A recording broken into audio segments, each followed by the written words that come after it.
So tonight's Swarm Salon is a design review with series lead PM. Mo will be having a conversation with our Chief Design Officer Alexis while we accept questions from the audience. Feel free to send them in the chat and we'll make sure that we get to them. So Mo, are you there? Hi, Jake. Yep, I'm here. All right. So to introduce tonight's speaker, Mo Abdoolcarim is the lead PM for Siri and a senior designer from Apple and Google. In this Swarm Salon, he will facilitate an expert analysis of design projects from you, members of our Swarm community, and offer valuable insight into what senior designers and product managers look for when evaluating design.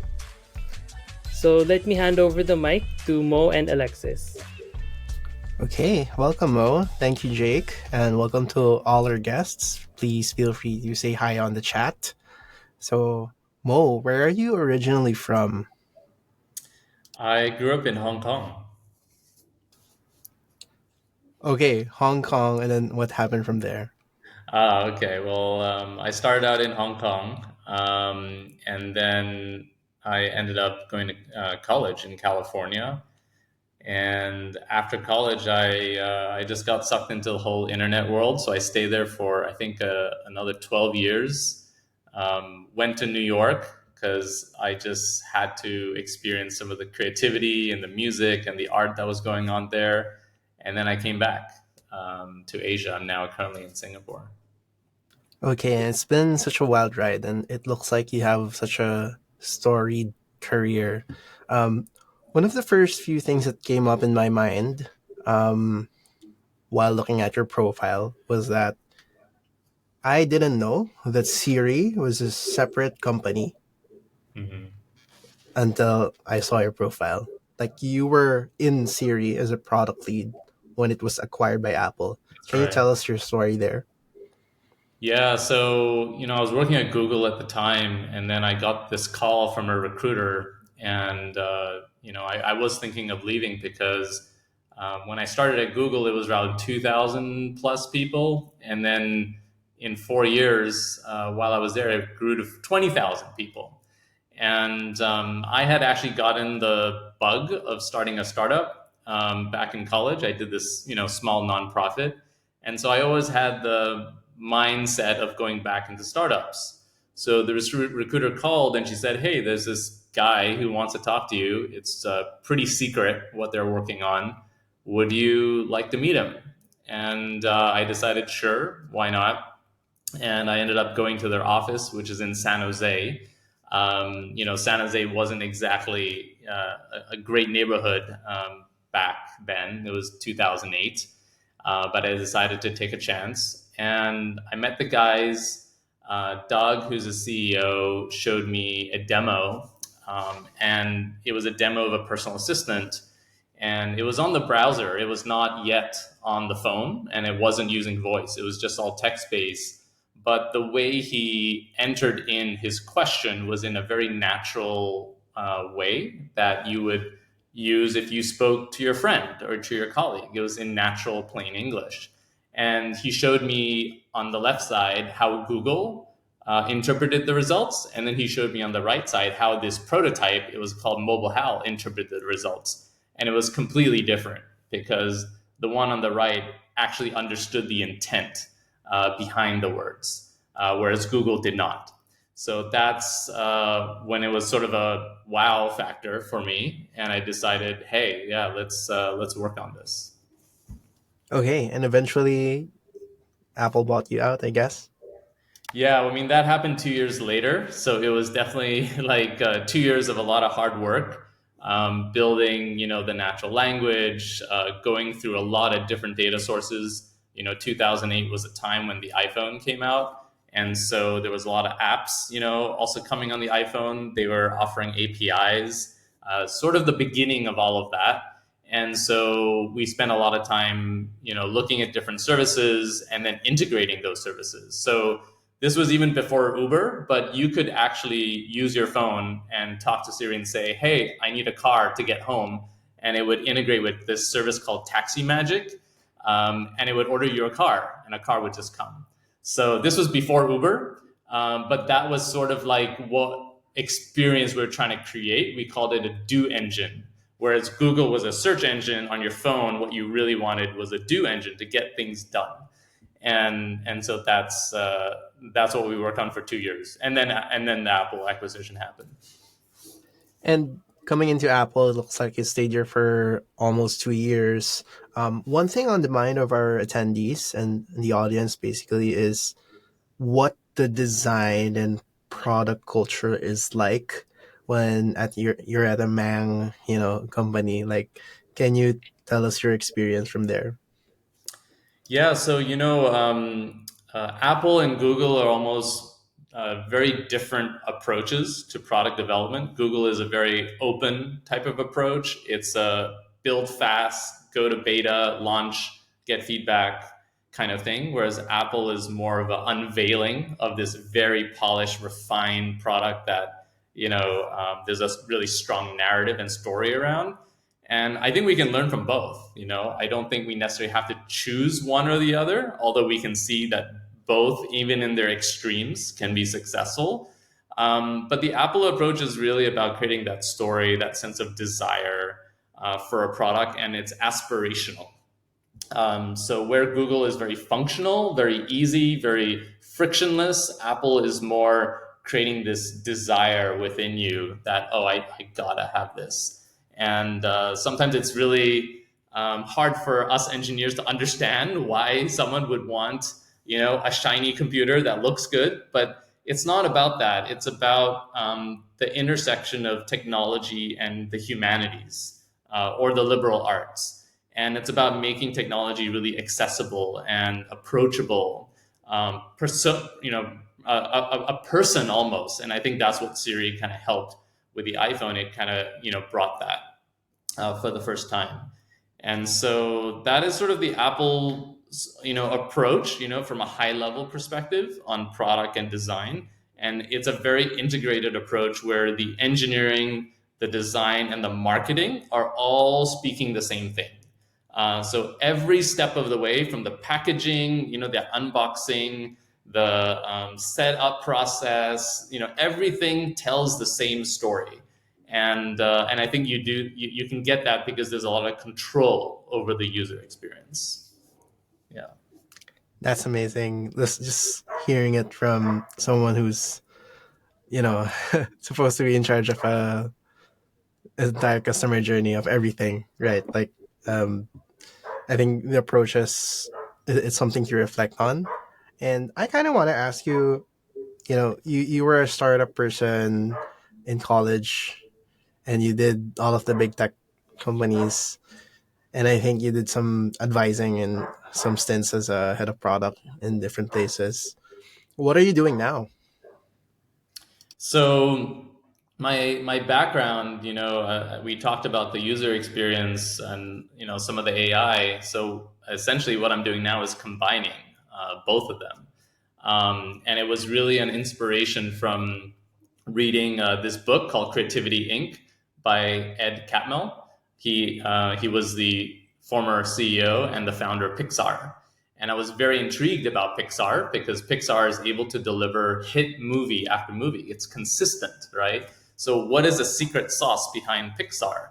And so he talks about that. He actually talks about the techniques and the processes. It's not by accident that they're able to deliver amazing movies, but a lot of it is around the narrative, the storytelling, the attention to detail. And one of the techniques that Ed mentions that was critical to the success of Pixar was creating a brain trust. The brain trust is essentially a trusted group of experts that give candid feedback on the film at every step of the way. And Steve Jobs was actually one of those experts that came in and gave feedback. And so Ed Catmull talks about how it's so important to have that group of experts around you because it really helps shape your product. It polishes your product. It's almost like, I think Steve talks about these rocks inside a tumbler. And when you tumble these rocks and they pressed up against each other and rub against each other, they polish each other. And so that's the kind of thing you want for your product. So that inspired us to create this product called DesignPro, which is essentially a tool. It's a task management tool, but it's a different type of task management tool. The usual task management tools are project centric. This one is problem centric. And so it actually takes a lot of the feedback that you get from your stakeholders and your customers, and it analyzes it, and then it synthesizes that into actionable steps, right? So actionable insights and actionable tasks, and it helps you prioritize it. It helps you know what to look for, and it can even give you follow-up questions, right, on what to ask. So the whole point of this product is to help provide almost this assistant, this Copilot, that serves as your brain trust assistant, right, to help you polish your product and make it, well, the best that it can be. I just watched a reel about Creativity Inc., where they changed the table from a long one, and like they were forced to talk in a square, so everyone Okay. was in the heart of the conversation all the time. Yeah. And and you also talked about the brain trust, right? And how you're integrating it with the product you're building. This is kind of one example of doing that, right? Mm-hmm. And to us, we call it the hive mind. Kind of similar, but let's start with our real agenda for tonight. Thanks so much for sharing your story, Mo.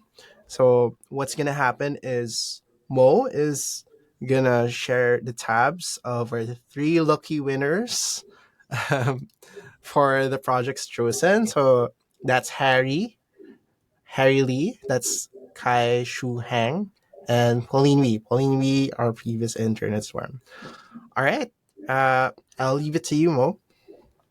Sounds good. So we picked these projects really to give a diverse project type, so we can give feedback in different ways. One of them is a website.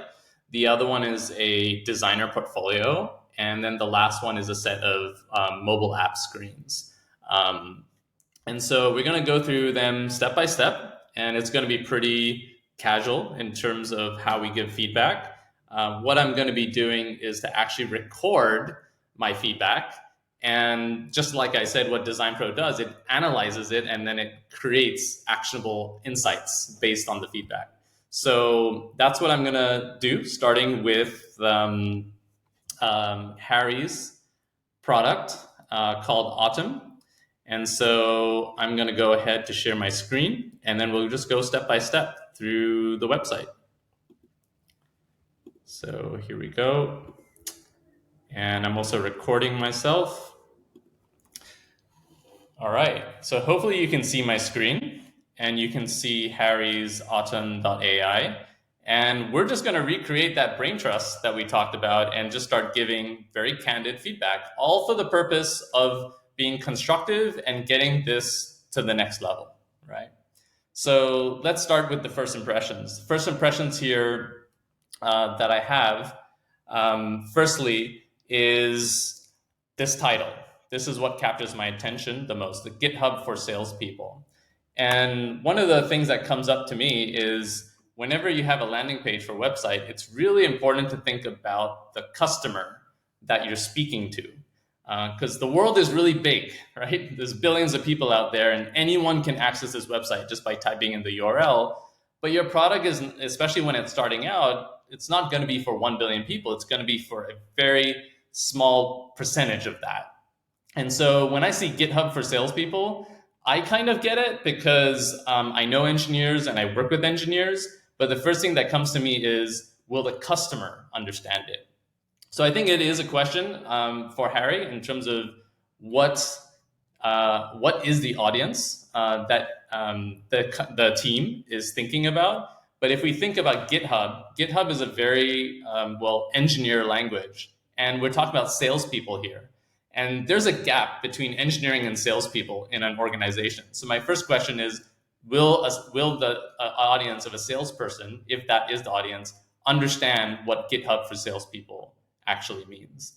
So I like this, initial hook. It does grab me. It's short, which is great. But in terms of will the audience get it? Not sure yet.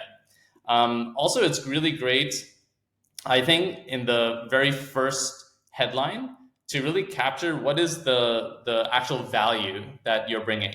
So you can say something like faster or more efficient or saving revenue or cost, things like this. If you can also add to your headline, I think would really grab someone, because that's probably what's top of mind. Like, hey, I need more revenue. I need to save my costs. I need to make things more efficient, and so on. There are a few little UI items here that I think could be tweaked. First of all, there's some space over here, this white space. And because you have this additional white space, it just means everything is pushed down and things are almost very close to the fold, right? This call to action here is really close down to the bottom. It's better if you make it a little bit higher so it's more eye level. And so it just brings more attention to the elements that you want the attention for. Small little thing here, but also important, is the logo is really tiny. It's sort of like hiding in the corner. It's like, hey, I'm here, but don't really. I'm a little afraid. You want to be proud of that logo. You want to show it a little bit more. You want to start building a visual identity up front, if you can. So definitely would be wise to make this logo a little bit bigger, a little bit more clear. If I look at the next important element here is really this description. What I would say, what came across to me, is that there's certain jargon here, things like autumn augments or leveraging, right? Enhancing, accelerating sales, I think is better.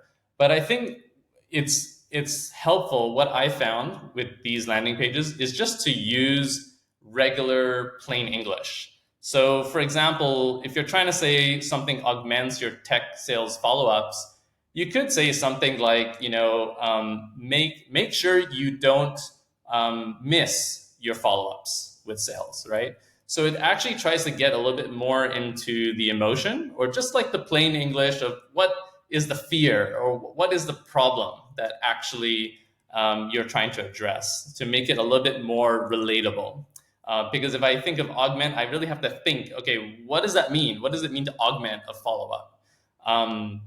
And I would say something, the same thing with here, leveraging optimal data. So you can say something like using data to write your messaging faster, or, doing something more, better. You can also say enhancing efficiency in terms of just making it faster and closing your sale within 2 days, right? As opposed to, say, a week. So these are just some examples of how you can just make the language a little bit more relatable, a little bit more easy, and it could be like, yeah, that's the problem, that I have. Couple of other things in terms of the call to action here: join our Slack and learn more.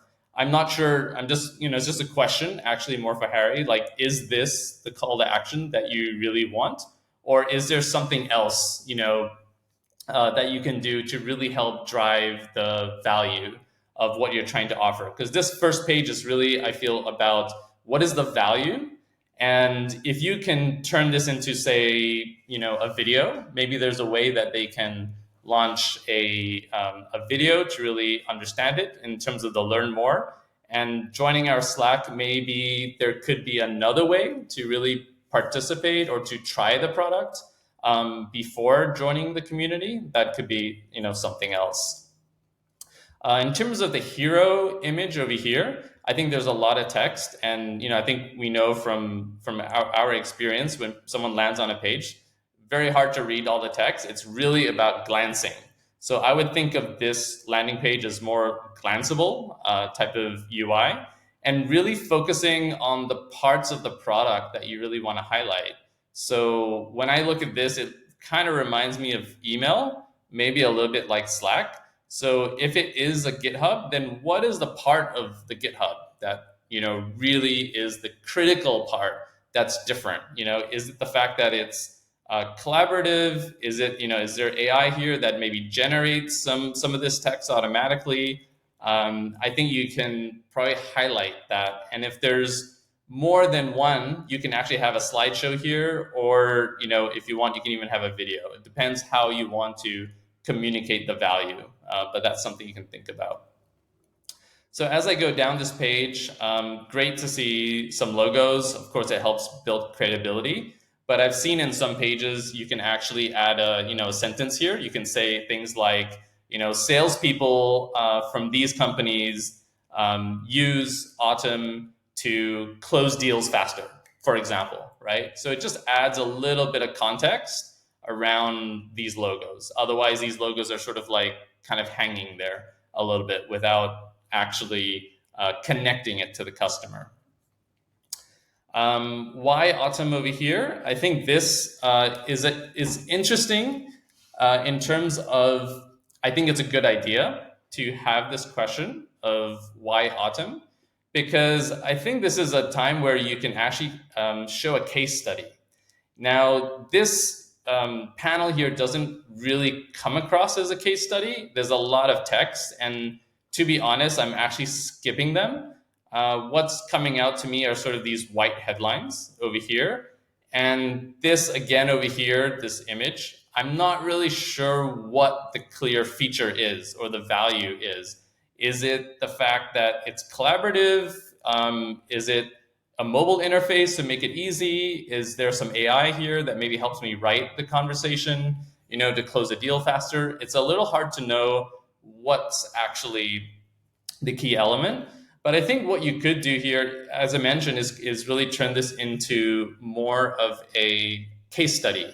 And so you can highlight a particular company, you can have a quote, you can actually have a problem statement, as well as some of the actual value, the solution that they got out of it. That to me, I think could be a better approach in terms of how to really answer this question, like, why Autumn? Well, not because we say, but because our customer, said something. So that's my take on this section over here.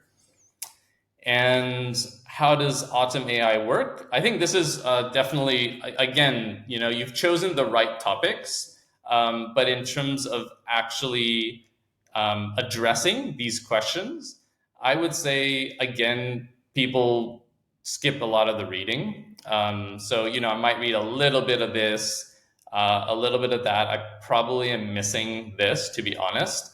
And what I found helps is actually visuals. If you can show step by step a part of your product where you enter in the target information, you then set the message type, and then you adjust and send. That, to me, visually, you can get a lot more information a lot faster rather than having to read text. So just in general, there's a lot of reading here. And the more you can use visuals to really hone in on the part of the product that's really key, I think that would help a lot. So this is an interesting call to action here, which is join the waitlist. I'm actually wondering why wasn't this, higher up over here as well. So you can have it in both places. I think that would be totally fine. But it's good that you also have it here, because you're probably, reading down, and by the time you get here, you're like, okay, a little bit more convinced. This might be a good opportunity to join the waitlist. So totally fine to have it here. One thing you could mention is right now it feels, like I'm the only one joining the waitlist. But maybe you can mention something about the other users. Maybe there's a community already,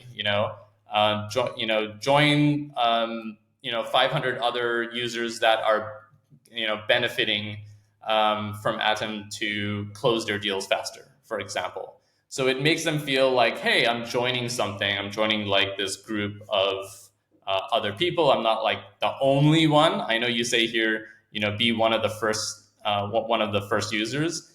But we also have to understand there's some people that are early adopters, but there's some people that are not really early adopters, So it really depends on the type of person, whether they're going to be responding to this message. But I do feel there's more people that respond when there's sort of a community. There's like, so they're part of something. It's not just me just joining a wait list. I would also mention, you do say get notified when we're launching. Okay, that's great. But maybe joining the waitlist, you can get some other benefits. You can get some content, some best practices.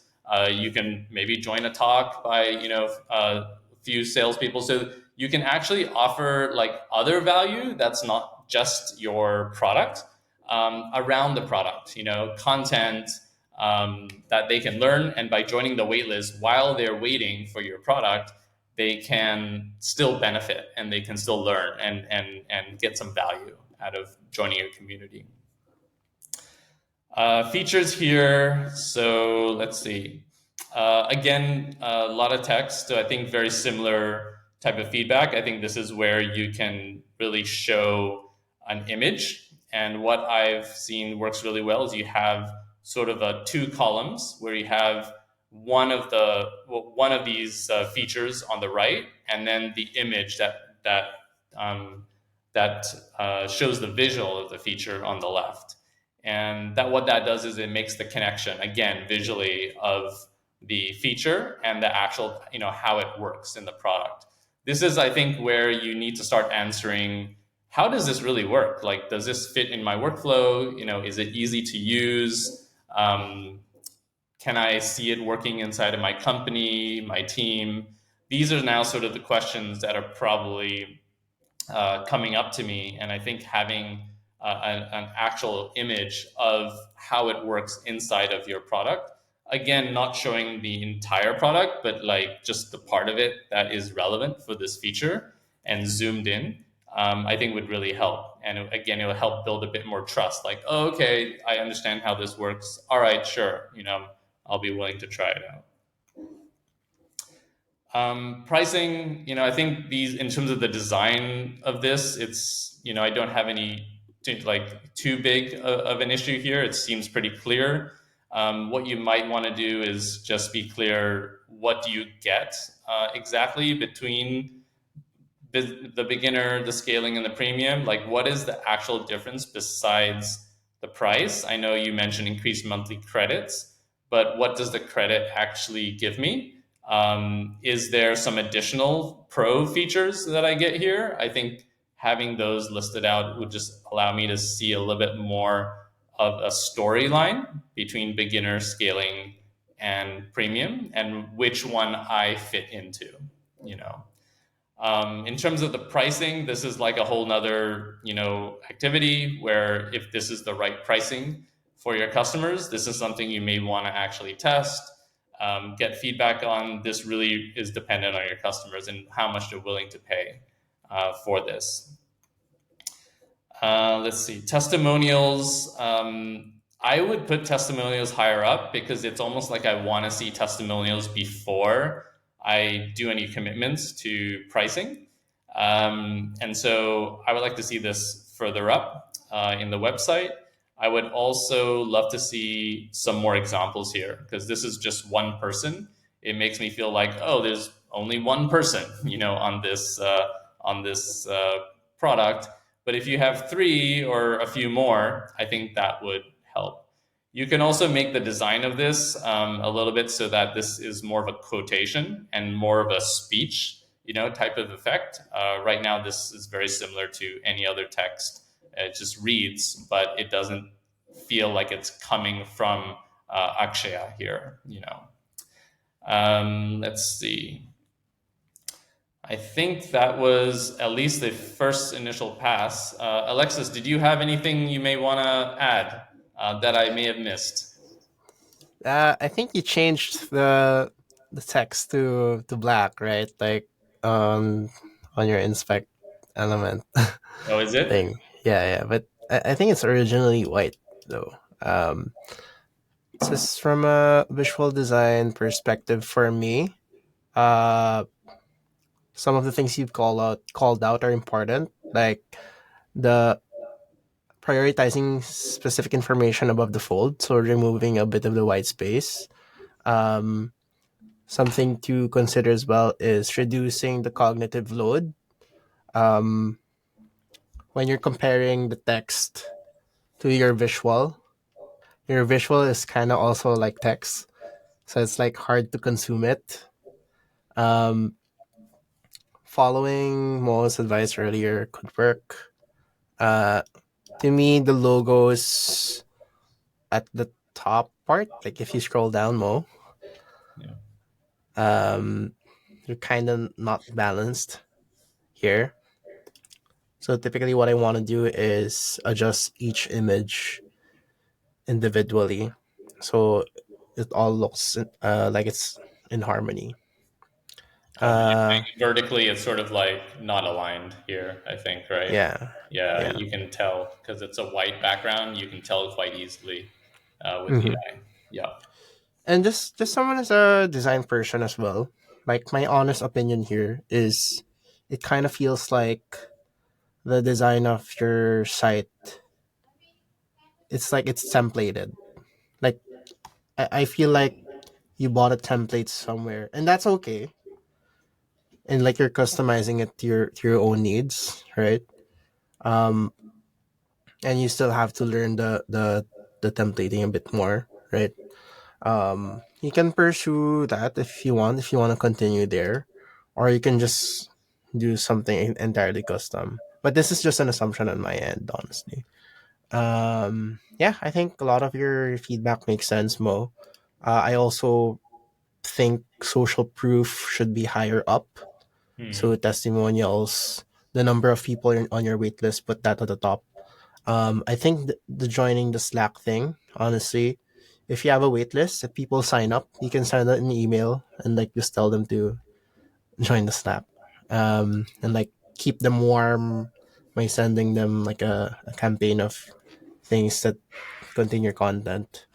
Yeah, I think we can move on to the next one. Unless Harry, you want to join the call, we sent the link um, to the chat if you want to join. Amir actually has a question. Amir is one of our top members in the Swarm community. So he asks, "What's the process like to test pricing tiers with customers?" With customers. Yeah. Yeah, I think this is, I mean, it's tricky, right? Because when you ask someone, hey, do you want to pay for it? Are they saying, yeah, yes, because they want to be nice, and there's no real benefit? At the end of the day, it's really whether they're going to pay. And so I think it depends on your go to market motion. If you're doing a product led motion, it means you're offering your product for free. And then at some point, you got to graduate them, right, to the paid tier. Now, do you do it based on time? So you give them a 2 week trial, and then after those 2 weeks, you test a certain price, and then you see what the conversion rates are, right, for that price. My suggestion, from what I've read, you can read this several blogs, like from Lenny's Rachowski's. He talks about startups underpricing too much. So I would actually start with a higher price first, and then work your way down. And then see sort of what the conversion rates are and what the right balance is. So you can do it based on time. You can do it on usage. So, for example, Zoom, if you use up 40 minutes, you got to then, purchase that. So that's like one approach to test pricing. Another way is you actually just get on a call. You do it more the sales approach, where you interview them. And at the end of the call, you ask them, and there's certain scripts that you can actually probably look up online in terms of how to phrase it, but you can actually ask them to commit at that point, or at least write you a letter of intent. A letter of intent is at least a step forwards. So these are a few ways how you can do testing pricing, and how we've actually been doing it. You can probably also look at your competitor's price and like Mm. based on what your feature set and what you're offering in terms of value, like are you gonna compete? So this is like a strategic question, right? Like, are you gonna compete based on price or not? Like, are you price cheaper, or because you offer more and you integrate more of the workflows? Like, are you gonna price higher? Those kinds of things. Yeah. Yeah. That's true. You want to look for anchors. So, for example, one of our like we integrate with Figma, and Figma is $12 a month. There's no way we're going to be able to charge $100 if we just integrate with Figma. No one's going to pay that. So you also have to look at what are the anchors around you. What are the other similar tools, and then your product is probably going to be anchored, to those types of tools, unless you change the way people think about you differently, and then you can anchor it against something else, right? So that's another way to think about the pricing. Yeah. Yeah, exactly. A lot of this is like part of the conversation, like let's say as a startup or as a company, like where do you want to compete? Like in what arena do you want to compete in, right? Like which Yes, exactly. domain You need to do you consider choose the yourself at? arena. That's right. And it really depends on your unit economics, the market size. You got to make sure the math, works out. And as a designer, even, I think these are things you need to start thinking about. You need to design your pricing strategy. I know it doesn't require pixels, but it requires thinking about the customer, about their behavior, right? All of that. So definitely something for designers to also think about. Okay, like I think we've answered that pretty thoroughly. Yeah. Let's move on to the next project. Is it Zapdos or Swirl? Like your It's call, Mo. swirl. So I have Okay, um, from Pauline. Pauline. Yeah. Yeah, Pauline's portfolio here. So let's just bring that up. All right. So Pauline has created this portfolio. She's looking for internships. And so we're going to give some feedback on this. Yes, I have hired, designers a lot.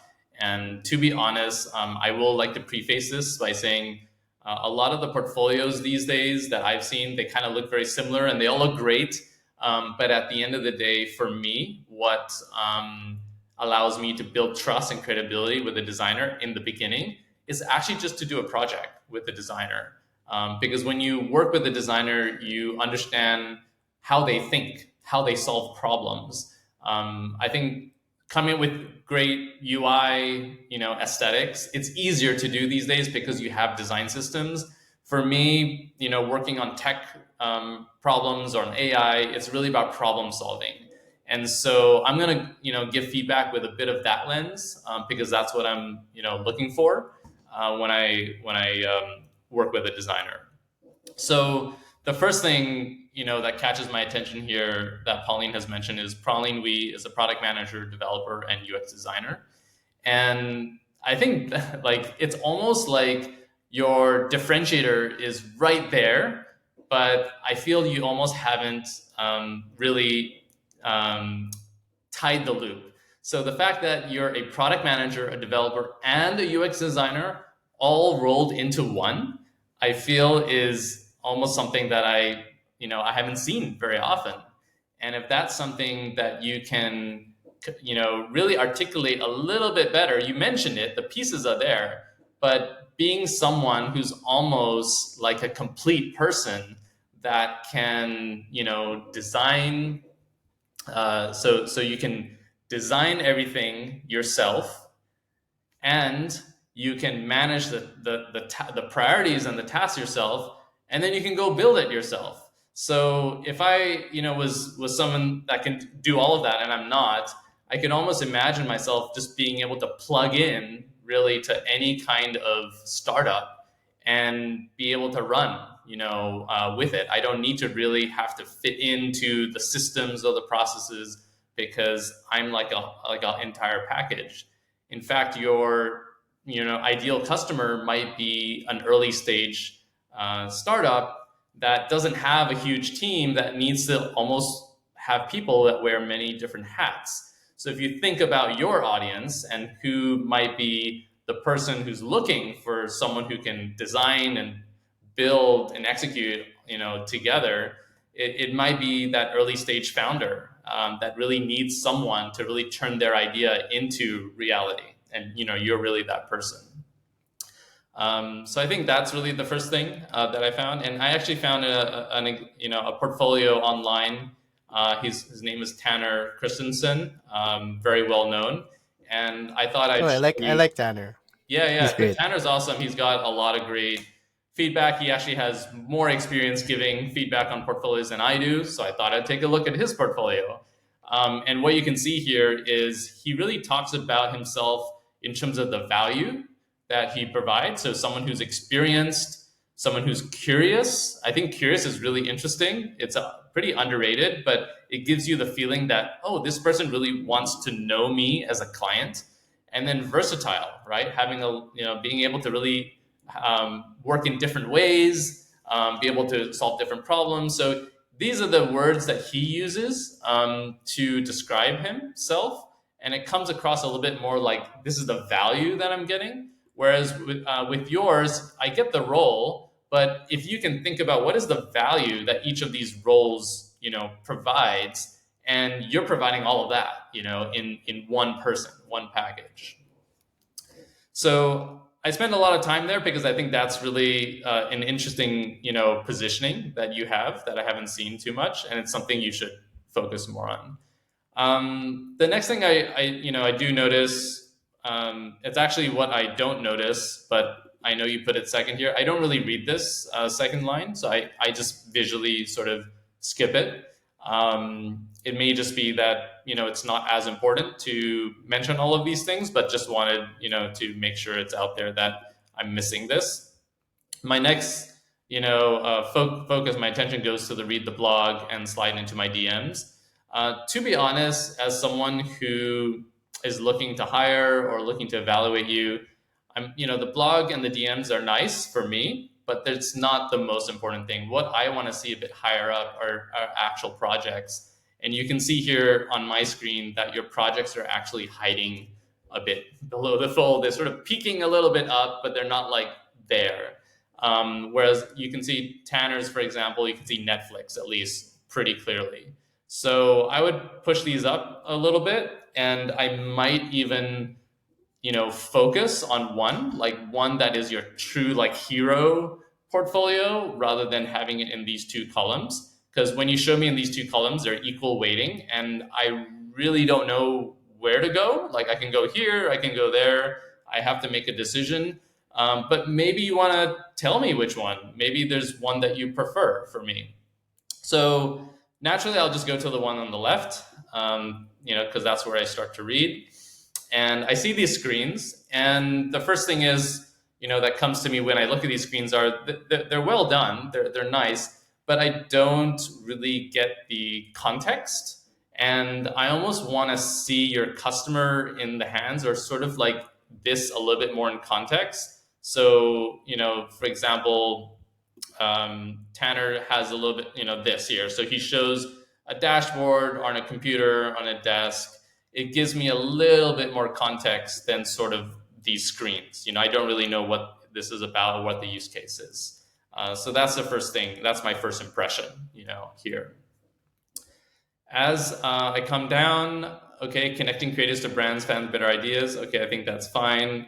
Great to see that it's a winning project. And then I do like the fact that you start off with a question and it's a problem. But one thing I do notice here is that it's, the question is kind of a general question. And it's a question that really anyone can ask, how might we get more people to participate in the creator economy? A lot of companies can say that. What I would be interested to know is, what problem did your client have, specifically related to then the creator economy? So what problem did Swirl have in order to make sure that it was establishing itself as a leader in the creator economy, for example, or that it achieved certain metrics? What was the actual problem that related to the problem that the client had, right? And so that was the first thing. That I felt that this was a bit too general. It didn't really connect me to Swirl and the client's problem and what they were looking for.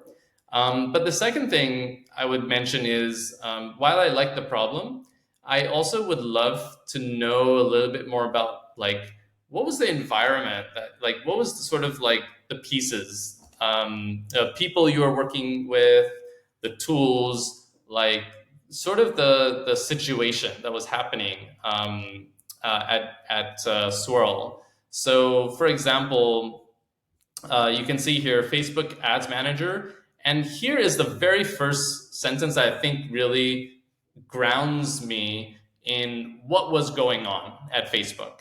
And what Tanner says is, when I first joined Facebook, our ads platform was painfully fragmented, right? So that sort of grounds me that, okay, there's the ads platform, they had an ads platform, but it was fragmented. And so what is the equivalent here related to Swirl? Like what is that problem relating to creator economy that they were experiencing that kind of grounds me into that mindset, right? And then he goes on to painting a bit of the picture of what is happening at Facebook. So they did some customer surveys, great laboratory sessions. He also mentioned what was happening at Facebook in terms of the teams. So it had built separate teams, each are responsible for da-da-da. Business had to rely on, da-da-da-da. So what I liked about this is that I almost sort of like understand the environment and the context that he was working in. It gives me a better sense of what was, the problem, what they were looking for, what they needed to get solved. So that's what I liked a lot. Let's see, what else do I have here? So I think you start to go into the personas, which is always important to have. But one of the things that I didn't get from this is, why did you choose these personas? So it's great that you were able to articulate the personas, but going back to what I said earlier about what I look for in a hire, I am looking more for problem-solving skills. I'm looking more for how you think and how you approach a problem. And in the case of a persona, I would love to know, how did you arrive at this? And so, for example, did you talk to a bunch of customers? How many customers did you talk to? Was there a screenshot of how you organized, those customer interviews? That gives me a little bit more feeling of trust that, oh, this person can, take my customers and just run with it and really break down and understand my customers. And this is, her process for how she does it. So customers are really important. I think, especially with B2B software, the new software companies these days are not just ads, they're really about creating great software. And to create great software, you need customers, and you need customers to be retained. So definitely this is the right call in terms of the section. I would just love to see more the how rather than the result, the final, what. So if we continue going down, you start talking about the solution. And this is also an area where I think before you get to the solution, I think what would be helpful is to focus, have another step here, more about like, what did the customers actually say? Like, what were the first results of, say, your initial testing? When you spoke, when you started classifying the customers, what were the insights that you pulled out, from that? I feel that the solution almost should be obvious once you're able to really pull out the right customer insights. But because I go from persona to solution, it feels like there's a missing step, It feels like I jumped a step rather than you carrying me almost like a storyboard through your thinking process. And I think that if I were to summarize what would help me in terms of really understanding how you think, it's almost like creating a storyboard of your thinking process and how you went about to answer the questions that came up. And so that's what I would love to see before the solution, of course. But when you get to the solution, I would love to also see what was the interesting thing about the solution that was unique, right? Because it's great that you came up with a solution, but what was your unique insight? What was like the creative aspect of your solution? And so that's something I didn't really get immediately by looking at these visuals. I know you show the information architecture, that's great. But if I'm looking for a designer, I need someone to come up with like a unique perspective or something different that I didn't think about. That's when I think you start adding, like a multiple, X value than just creating, an information architecture or set of designs. So let's see. I think, yeah, the pitch, I think that's okay. And end of it all. Yeah, so at the end of it all, I think this over here, I think it's great, that you won first place. Really awesome. That's a great achievement. However, I think if it was me or the client, for me, it's more about my customers, right? My business. And so what I would love to see when at the end of it all is, what did your designs actually achieve in terms of business outcome for the business? Did it help increase customer happiness by 10%? Or did it increase retention by 5%? At the end of the day, the person who's evaluating you is someone who's probably a manager, either a design manager or product manager, or it could even be the CEO. And this level of people are really thinking about outcome, base around the business. So I'd love to see more. What did this project actually deliver for the business? How did it shift the business into a better state, a better product, more customers, and so on. So yeah, I think that's my first pass on this. Alexis, feel free to jump in if there's anything you have to add. I think a lot of the feedback you gave made sense, and it's coming from the lens of a business owner, Yeah. and specifically as well a hiring manager, probably looking for a designer to hire. And you kind of identified that, or you said that in summary, Yeah. you wanted someone to show evidence of their problem solving and like their product thinking and the story of that in the case study, right? And That's right. provide evidence in each step Yeah. of what they're learning and how they that incorporate those insights into the solution, and at the end, what was the actual impact, if possible quantitatively, um, to the customer or to At the the end, business. yeah. Yeah. Yeah. And also it's really about what the customer and what the business cares about. At the end of the day, that's what matters. It's not about good looking designs. It's not about your information architecture or your design system. Um, that's my guess. I mean, of course, different companies have also different priorities, and but generally speaking, software companies these days, B2B, they need to deliver on customer experiences. So, and design is all about customer experience. So this is a great opportunity to make that connection even stronger. All right. I'm not sure if Pauline is here, but I think we can move on to our next um, critique. Sounds good. So our next critique is Zapdos 2.0. So just one moment. Bring that up.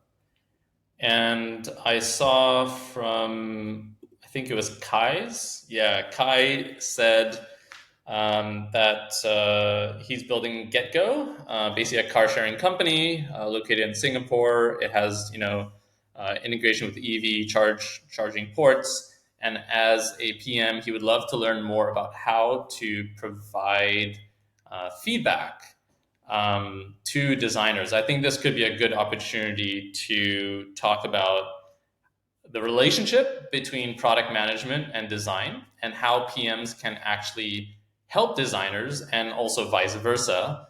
And so before I bring up his Figma file, I'll just answer a couple of those, themes from my perspective, because I did actually spend most of my career as a product manager. I worked with designers quite a lot. And so I think in the past, we've seen sort of designers, this was like in the Photoshop days where they would like go in their studio, hide away, do their magic, and then come out and unveil their amazing design. And, we've all seen Mad Men, and how they kind of work in the advertising industry like that for the Photoshop designer. And I think things are changing. I think we're seeing design, product management, engineering, really all work in the same interface. And Figma is a testament to that, right? It's making it a lot easier. But it's not just about getting designs done. I think it's around also problem solving. And so when I think of the role that a product manager should have when working with designers, it's really about how do you help the designer make better decisions, right? How do you help guide the team with a high sense of clarity on the ICP, which is the ideal customer profile, and really help identify what are the priority problems, to solve. And so when I think about your project, Kai Zapdos, there's a few things, at least in the Figma file, that I think could be modified to help in that. For example, so hopefully you guys can see my screen. For example, what I see here, you have a good organization system in terms of how you organize the different features. So you have in-app user education here. You've got another feature here where you can connect to the charger, stop charge, and so on. So, all right, it's pretty clear this way. Now, what I don't know is whether you have spoken with your designer on the actual user scenario, right? The use case. We all know the word use case, but I think a use case is the fastest and easiest way for product management and design to get on the same page, because it's really painting the scenario and it has in it the nuances of context, right? So an in-app user education, it really depends on the context of this education, this tutorial. And part of that context is also like, who is actually coming to this app? Is it someone who's super savvy in cars, in which case, they already know everything in terms of, how EV works? Or is it someone who's completely new and needs that education? So that's something that I think could be expanded. I know you say here, as an EV user, I like to be guided through the charging process so that I can be self-sufficient. That's almost like a very small little, footnote here. I would make that really the main, the main use case, so that it really focuses the design on helping them make decisions when it comes to this. If this user is not savvy, I would add, for example, are they savvy? Are they not savvy? Where do they live? Are they a city person? Are they in the suburbs, right? Do they have a family? Are they single? Do they need cars with luggage? Are they coming from the airport? There's a lot of details like that. You don't have to put everything in here, but I think having a very clear description of the scenario, who's using it, you can think of the why, what, when, and where. If you can describe all of that for the designer as a product manager, I think it really then helps deliver designs that address the actual use case. So that's one thing that I would mention. And another thing, just wait one moment. I have just some notes here. Is asking qualifying questions. I think this is another area that I have observed that really differentiates sort of like the great designers with the average designer, is that the great designers really know what are the questions to ask, and getting really good at asking questions as a senior designer or a product manager really helps the team, get the edge cases, avoid the blind spots, make sure that the team is really thinking through any assumptions that they're making. Because the happy case is, very easy. Okay, they, are able to get a car, they can connect to a charger. But what are some of the other edge cases? What happens if the car runs out of electricity before they can get to the charger? Like, what happens in that scenario? So as a product manager, I think another important role is really to think through what I call qualifying questions, to make sure that the team is thinking through, ideally in first principles, type of thinking. So that's the second thing, that I would mention. The third is, and I don't know if it's here, maybe it's in a separate, Figma file, but is really the persona.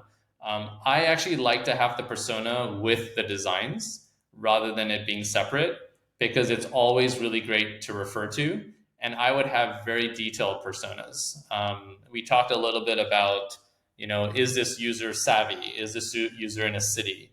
But I would go further. I would talk about their income level. Can they even afford to do this? Does it make sense for them to do this? Are they using these cars for grocery shopping, or are they using it for recreation?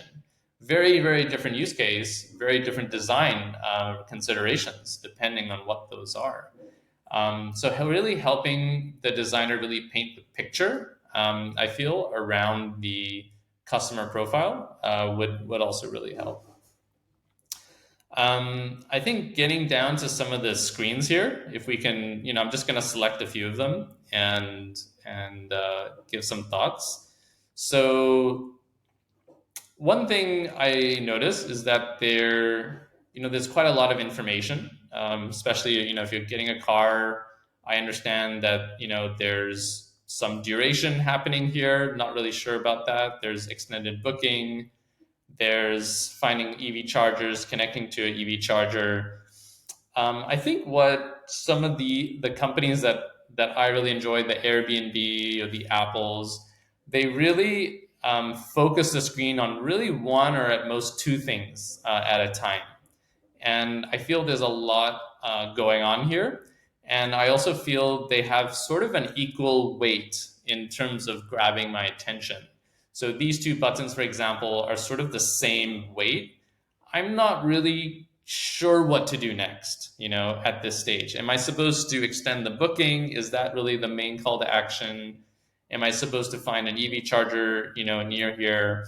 I think design and product management can really work together by really thinking through the user flow and what is the ideal user journey that you want to guide the user towards. Depending on that user journey, you can then design elements that really focus the user and guides the user better towards that journey. So that's one of the things here that, at least for me, if I'm looking at this, I'm not really sure where to go next. Yeah. Let's see. The other aspect I will also like to mention, as a product manager, sometimes our teams, we get bogged down in the details, right? And imagine someone laying bricks to build a cathedral. There's two ways to think about this. One is that he just lays bricks on a day-to-day basis, and that's his world, is laying bricks. And laying bricks isn't exactly, the most motivational thing. It's very functional. It's very, distinct and discrete. But another way to think about it is that I'm not laying bricks. I'm building a cathedral, right? There's an aspirational, component here. And so I actually worked on an e-scooter company, and we had similar flows like this, where you had to unlock a scooter, you had to find a scooter, you then had to charge a scooter. But I didn't think about a scooter like that. I didn't think about a scooter as getting from A to B as a very functional, kind of a brick. Instead, what I communicated to my team was that we help people get to their friends. We help people get to their meetings faster. We help people avoid traffic. So it's a bit more aspirational. It's a bit more around what is it that you're really selling here. And so when I look at this, app, it's very functional. Like, it's okay, it's just laying the bricks type of thing. But it doesn't really give me a sense of, am I using this car to go grocery shopping and maybe it's helping me with my errands? So it actually gives me more time in the day. So actually what you're doing is you're selling me time. That's what you're selling me. Or are you selling me a car that I can actually now afford to go on a road trip with my family, where otherwise I couldn't have, in which case you're selling me adventure, right? You're selling me something else. And so when I look at Airbnb's app, I get that feeling of aspirational. It's a home, you're using pictures and it's beautiful. And so if there's some way, I'm not sure yet, how, but if there's some way to kind of get that feeling of maybe I'm in the mode of grocery shopping and the grocery shopping has a different, dashboard. Maybe I'm going on a recreational trip and that has a different dashboard. And depending on, whether I'm grocery shopping or recreation, there are different, call to actions here. Maybe I can discover, things to do nearby. Maybe it's not just about the car. Maybe it's actually about having an amazing time with my family. So these are ways that I think a product manager can give feedback to really help designers focus on the right thing and really actually deliver what it is you're truly selling. Yeah.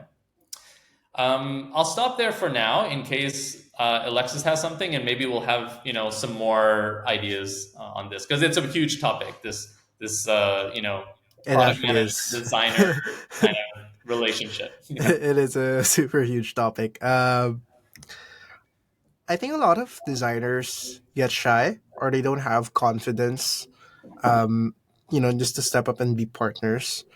That's just what I've noticed so far, like being in this industry for a while. Like, with the designers that you've worked with, who are or who have those qualities, like what do you think are like set them apart, or like what do you think enabled them to be them like that? It goes back actually to what I said, which similar to what I said, which was the best designers that I've worked with and I've spoken to are not the designers that have the better Figma skills. They're not necessarily the designers that can deliver better design system. They are the designers that ask the right questions, right? And I know that's really hard to pin down. Like, what does that mean? Like, how do you learn that? I don't know if if this is something you can really study a course on, and then suddenly you're amazing at asking questions. But it's about knowing what to look for. It's about knowing what matters and what doesn't matter to the customer experience. And I think that comes with just doing a lot more projects, having more experience. But the cool thing about asking a question is that anyone can do it. So you mentioned that designers maybe don't feel that the partnership level, right, with the product manager. But anyone who asks a question is actually in an empowered position, right? And you can do that. Even if you don't feel you're at the same level, you can still ask a question. I would suggest asking more questions, and the more you do it, the more data you're going to get back and feedback, right? It's like a feedback loop. It's sort of like AI, and the better you're going to get at asking questions. So you have to start somewhere. You're going to have to ask some stupid questions. I have as well. I definitely have. But you got to keep asking these questions to then learn what are the questions that are the right questions that get the right responses. And then you get better at asking the right questions. And then now you're the person in the company that asks the right questions, right? When other people are not thinking about it, you're that person. So designer, yes, you got to create designs. You got to work in Figma. You got to get work done. Product needs to ship. But you can also in parallel challenge your team, right? To think a little bit differently, to think about from the customer perspective. I think that's maybe one easy way to think about how to ask a question is put yourself in the customer, right? The design thinking process is about empathy, right? Empathize. So empathize with that customer, do what it takes to get in that customer's shoes. Like go through the customer journey yourself if you need to. Go walk the footsteps of that customer to know what's happening. And then the questions will reveal, hey, did we think about, this case when the customer has to do this, right? And those are very powerful, things to do, no matter what role you are at a company. What are the things that a product manager should focus on? This is a summary, like when interacting or partnering with a designer. Well, I think clarity to me, when I think of my role as a product manager, I think that it is firstly my number one role to deliver clarity to the team, right? Because I'm the product manager. I'm not the expert in design. I'm not the engineer. I'm not the marketing person. We have that on the team. Those are the people that are great at those roles. My job as a product manager is to bring clarity to the team so that the team can do the best work that they can. And if we think about what the clarity is, it is, what are we really selling? Are we selling bricks, or are we selling a cathedral, right? And in my experience, people respond better to the cathedral. I haven't really met someone who's super excited about the laying of bricks yet. If you find out, let me know. But the more you can make your product aspirational, the more motivated people are to work on it. So that's the first thing: is what are you really selling? What is the value you're delivering? Secondly, is who's that customer, right? And especially if you're in an early stage company, product market fit is the number one priority you should be having. And what does product market fit mean? It doesn't mean product. It doesn't, it doesn't mean engineering. It's product market fit. It means your product needs to have a market, a group of people that are going to buy or use your product. And so as a designer, we are thinking naturally from the customer perspective. We are part of the product market fit, equation. So as a product manager, to be able to help clarify for the designer the ICP, the customer profile, as clearly as possible. But the designer can also, I feel, add to that. It's not something just the product manager should do. The designer, it's a conversation. So that's something else. And then the third, I would say, is really, how do you measure success?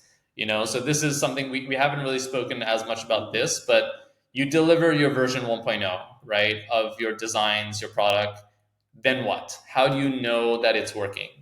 And there's a whole, this is a whole industry. This is $1 billion industry by itself. But you need to find some way of getting reliable, consistent feedback or metrics to tell you, is it working? Is it not working? Is your thesis on track or not? And if it's not, you need to adjust. So that's, I think, the third thing that product managers can do. And I think that last one boils down to like one of the problems of designers when building their portfolios. It's like it's not on their minds to think about impact right away, Yeah. or measuring success in terms of, like, let's say, product metrics such as adoption, retention, or like the activation rate of certain things. How would you say, or what's your advice for them to like put that at the forefront when thinking about their designs, like being more um, goal oriented? Yeah, so if we think about where a designer is going to move towards in the next 10 years, right? It's very difficult these days to think 10 years out, but let's try. So we already have tools out there that automate a lot of the creation side of things, right? So creating of copy, creating of websites now, right? Framer does it for you. Creating of designs. So designers are like, wait, hold on a sec. I was the guy or girl creating, but now I'm not anymore because these tools are creating for me. What am I moving towards? I think what we are moving towards, what we're seeing, is that designers need to make a shift away from creating and more towards curating. So being curators. What does curating mean? It means mixing and matching and choosing, making decisions on the different designs, different combinations, making decisions on what should be done rather than actually getting it done. And to be able to get then the feedback, was my thesis correct or not? You may be completely wrong, but if you have a good feedback loop, you then are able to curate towards the right outcome. Yeah. Thanks for that, Mo. I think Shu Hang has a question. You There's a lot of comments from him, her. Hey Kareem, thanks for your feedback. I think they're asking if what if they design two different flows for savvy and non-savvy users. What if you design flows for savvy or non-savvy What users? if they design different flows for number one savvy users and number two non-savvy users, and um, how could we have moved forward knowing we have two distinct user groups? Yeah, so I mean, this is, assuming that the company has two distinct user groups, so savvy and non-savvy. Depends also what stage you're at. So this may be a little bit further down, because generally I would recommend if you're starting out, you have one customer and focus on that. But if you do have two, then to me it sounds like it's really about a design decision on how to channel them, right? Either you somehow automatically classify them as savvy or non-savvy and you show them the respective UI, or you ask them, or you get to know their profile a little bit more and then guide them, towards the appropriate flow.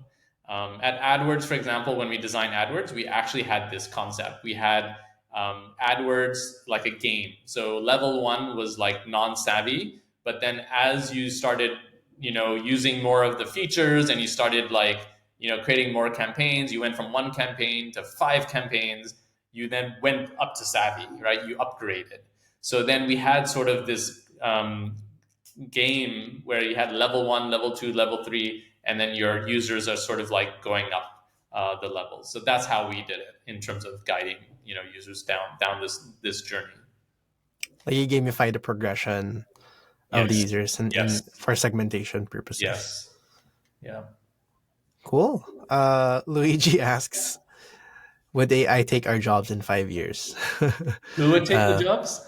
Would AI take our jobs in 5 years? 5 years from now? Not if you think about design not as execution of Figma wireframes, and more as problem solving, more of some of the things we talked about, right? We got creating empathy, coming up with a customer, even using your own tastes and judgments, right? In curating rather than creating.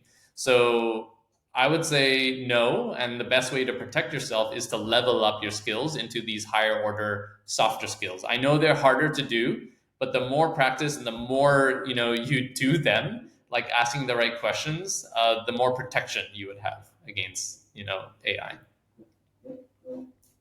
Okay, so we have to protect ourselves. I think we have to focus on the first principles, and you know parts of design. I think the things that point towards that you mentioned, Mo, are having a lot more qualifying questions, asking more of the right questions, and I think in order to actually ask the right questions, you need to have more knowledge. Um, One thing that I found that enabled me to ask better questions was just exposing myself to other fields, like what does marketing think, or how does sales think about this, or how will product marketing do it, or I'm a co-founder now, or a business owner. Now I know that the consequences of the design decisions here impact us somewhere else, like when I'm pitching this idea or this story to someone else, or how we write this copy has an impact on the investors viewing the site, and those kinds of things. Yeah. Any finishing words from you, Mo? Yeah, I think we've been talking about a lot of things. It can really it's really contextual, and so what I'll leave you is a story of how me and the design team made impact at Siri. So Siri was a very technical team. I was the first non-technical person, right? A whole bunch of PhDs, super smart like guys building this amazing tech, but there was a blind spot, and that was that it was still slow and it was on the browser. And so when I tested Siri with my friends, and they asked Siri, "Hey, what movie should we be going to?" Siri took very slow time because it was on the browser, and there was also a lot of noise around, so it didn't really like hear properly. And by the time Siri gave a question, gave an answer, the group had already discussed amongst them and already found an answer. So Siri was too slow. You can almost imagine Siri dropping in on the conversation of the group, but the group already decided everything, and Siri was kind of like left out. To fix this problem, the insight that we made as the design team was that we need to invest in a much faster speed. We need to make sure that Siri is super fast. It needs to be faster than Google in some ways, because you're working in a group, you're working outside, there's things happening. You don't have a lot of time. You're not at your desk where you just have time, right? And so that is what prompted us to make a design decision, or design driven decision, to move Siri from the browser to native iPhone app.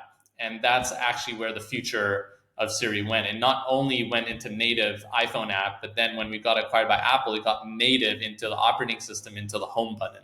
And that's where Siri became super fast and just super quick, and now part of the conversation that you're having with your friends, right? Yeah. All right. I think that's it. Thanks so much for critiquing our community's work, Mo.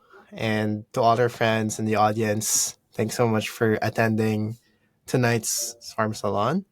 If you want to try Mo's product, he's the CEO of this product. So just go ahead and go to designpro.ai. I think, Mo, you're going to send out I